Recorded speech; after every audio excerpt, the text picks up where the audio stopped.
Dr. Lisa Miller opens the podcast by emphasizing that spirituality is an inherent human faculty present from birth. Every child is born with a natural capacity for spiritual awareness, imprinted within our genetic code and supported by specific neural circuits.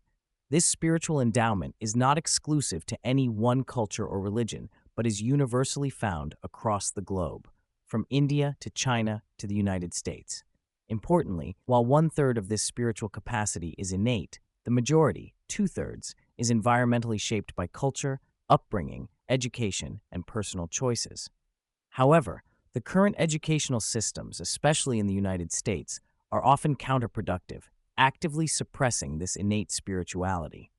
Unlike in countries where formal education helps cultivate spiritual awareness, the dominant Western educational paradigm tends to disauthorize or neglect spiritual development. Such cultural neglect not only forecloses a critical part of human nature, but also contributes to widespread issues among young people, including mental health challenges. Dr. Miller outlines 5 universal experiential traits or phenotypes of natural spirituality. These include a perception of love as a transformative force distinct from other positive emotions, a simultaneous sense of individuality and unity, the practice of transcendence to connect with the world's deeper reality, the experience of a moral code stemming from direct spiritual insight, and service or altruism toward others. These phenotypes manifest across cultures and embody the core elements of spiritual life. Each of these 5 phenotypes has measurable correlates in the brain. When individuals actively cultivate these spiritual qualities, their cortical regions associated with spirituality show increased thickness and activity. The most potent of these phenotypes in fostering brain growth is service, understood as prayer in action. Through loving and guiding actions toward others, individuals not only express spiritual truth, but also strengthen their neurobiological capacity for sustained spiritual awareness. The conversation highlights a pervasive problem in modern Western culture: radical materialism. This worldview holds that only what can be measured or touched physically is real, dismissing any form of spiritual or transcendent knowledge. Such a paradigm undermines the validity of inner wisdom, intuition, mystical experiences, and transcendent relationships, rendering these vital faculties invisible or irrelevant in mainstream culture. Radical materialism's dominance leads to a form of cultural pollution analogous to environmental contamination. Just as polluted air and water harm physical health, cultural pollution erodes the spiritual and emotional well-being of individuals, especially youth. The absence of spiritual nourishment contributes significantly to feelings of isolation, disconnection, and sickness within younger generations. Dr. Miller stresses this worldview's detrimental role in the mental health crisis, particularly with rising rates of depression, addiction, and suicide. Dr. Miller brings scientific gravity to spirituality's protective effects, sharing robust data that links strong spiritual awareness to remarkable reductions in mental health risks.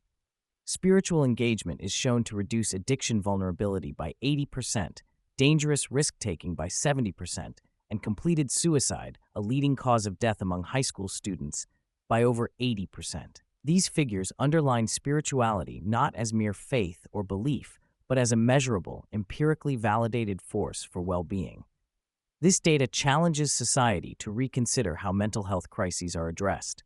The common reliance on pharmaceuticals or purely behavioral interventions overlooks the powerful, built-in spiritual resources that humans possess. Dr. Miller posits that the crisis will not be modifiable without acknowledging and activating this spiritual dimension of human life. A key conceptual shift Dr. Miller introduces is the reimagining of the brain, not as a factory that produces thoughts, but as an antenna or conduit that receives sacred consciousness.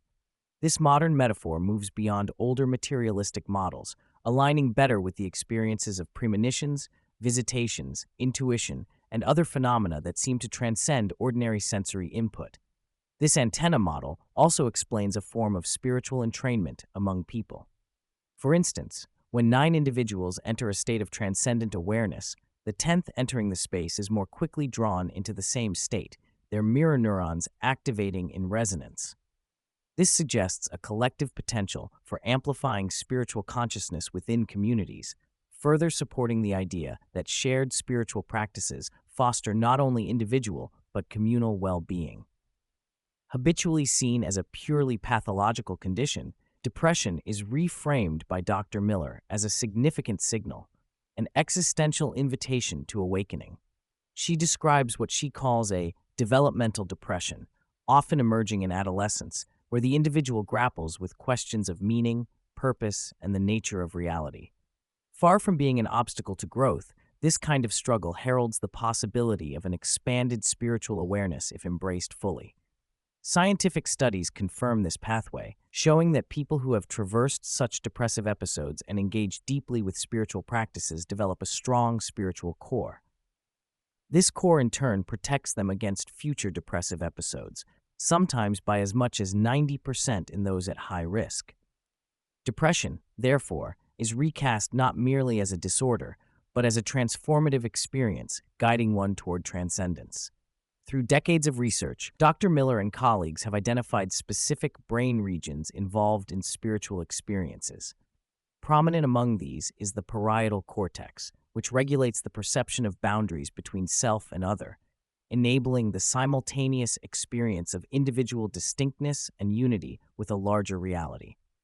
The occipital and precuneus areas, responsible for visual processing and orientation, also become activated during transcendent states. Long-term spiritual practice leads to increased cortical thickness in these areas, strengthening the neural foundations of spiritual consciousness. Conversely, those suffering recurrent depression show thinning in these very regions, suggesting a neurobiological link between spirituality and resilience. This neuroplasticity underscores how the spiritual brain can be cultivated and protected, giving scientific credence to spiritual practice as mental health intervention. Among all spiritual phenotypes, service, selfless love expressed through action, emerges as the most impactful in fostering spiritual brain growth and overall well-being. Dr. Miller emphasizes that service need not be monumental or dramatic, but can be found in everyday acts of kindness, compassion, and presence. This aligns with the age-old spiritual principle that prayer without action is incomplete. This lived spirituality, the walk of unitive love, bridges mystical experience and social engagement, making spirituality tangible and socially relevant. Mother Teresa's life is cited as an example. Even when mystical experiences faded, her unwavering commitment to serving others sustained her spiritual core, illustrating that service can be both practice and prayer. Dr. Miller introduces synchronicity as a meaningful dialogue with the universe or divine source, where seemingly unconnected events carry guidance or messages for one's journey. Recognizing and acting on these synchronistic signs requires attentiveness and authorization of one's inner knowing. This capacity to perceive and follow such guidance is a key facet of spiritual maturity and awakening. Drawing from her personal experience with a long and painful journey to parenthood, Dr. Miller shares how countless synchronicities, chance encounters, symbolic events, and spiritual experiences directed her and her husband to their adopted son from across the world. This story powerfully illustrates how awakening to synchronicities fosters trust in the unknown and invites participation in a larger sacred unfolding. The conversation touches on the enduring presence and protective power of ancestors in shaping and guiding the living. Ancestor veneration, practiced in many cultures, reflects a deep spiritual truth that consciousness and relationship transcend physical death. Dr. Miller recounts how after her father's death, she experienced vivid signs of his presence aligned with the beliefs and symbols meaningful to her family, reinforcing the continuity of love and guidance beyond mortality. Maintaining a relationship with ancestors supports resilience and spiritual awareness, serving as a bridge through times of grief and uncertainty. This connection contrasts starkly with radical materialism's rejection of the transcendent and highlights the necessity of integrating such capacities into cultural consciousness for mental health. Acknowledging how modern culture often disallows children's innate spiritual knowing, Dr. Miller stresses the importance of authorizing and nurturing children as valid spiritual knowers.